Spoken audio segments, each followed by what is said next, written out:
All right, cool. So hopefully I am appearing correctly exposed. If you see a slight tinge, soft, misty look to this image on this Action 4K, it's because I have a filter, cheapy one, admittedly price-wise, but not. I do like the effects, so I'm happy with it.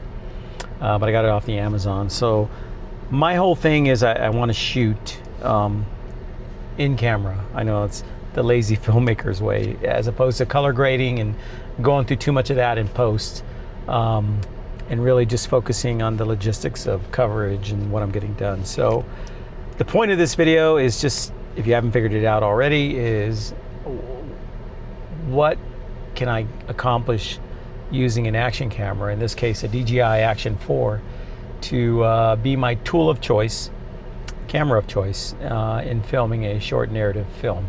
So a little bit about what I have to work with. I do have access to for me anyway, a nice cinema camera, a GH5S, fully kitted out with cinema lenses from SLR Magic, and the support equipment, the batteries, the audio equipment, tripods, rigging, the whole thing.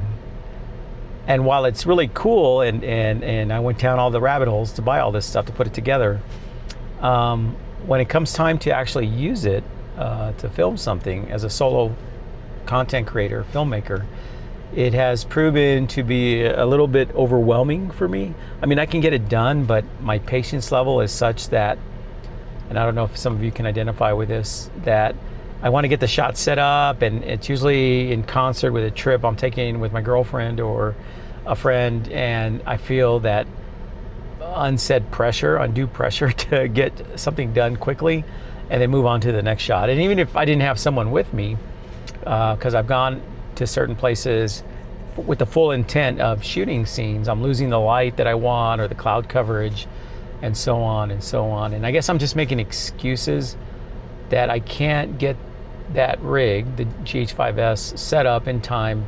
Shit, I even have a parasol, because I know when I'm out in exterior shots in the desert, I know that heat can really kill equipment, right? So then I was gonna go down. I said, you know what? Like I always like to tell people, what's in front of the lens is what matters, not the lens itself or the camera per se, right? And so I said, screw it. I'll go from my cinema rig to my iPhone 15 Pro, which I always have with me. In fact, I'm using it right now as a monitor for the GH or for the DJI here, the Action 4, which has been really cool, because a monitor I use on my cinema rig is a big Atomus Shinobi, which is awesome, but it can be cumbersome and ungangly in small confines, like shooting an interior in this car. So with this, I'm using the mobile app. Now, there is a mobile app for Panasonic and most other camera brands, but there seems to be some latency and a little quirky on its operation, at least with my experience with the older Panasonic camera.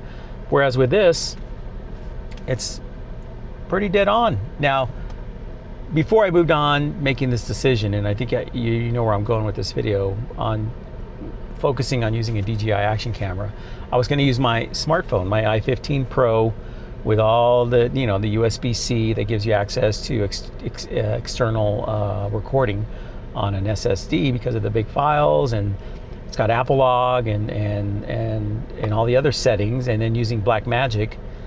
Wow, that was going to be a perfect setup. But again, it's smaller than the GH5S, but it's still bigger than this setup that I'm using right now. And while I went down that rabbit hole and bought a bunch of support equipment, a cage, gear, an SSD, and et cetera, I found it to also be a little bit cumbersome to operate in tight spaces outside. And then, that screen that we depend on, right, on the camera, in the sun, my God. And I live in the Southwest, and if I'm shooting in the summer or any time other than the winter, it's getting too hot, the screen dims, and then I can't get my shot, and I'm getting frustrated. And then, of all things to be upset about, taking it in and out of my case to put it into the camera cage is also proving to be a point of frustration. So finally I said, you know what, screw it.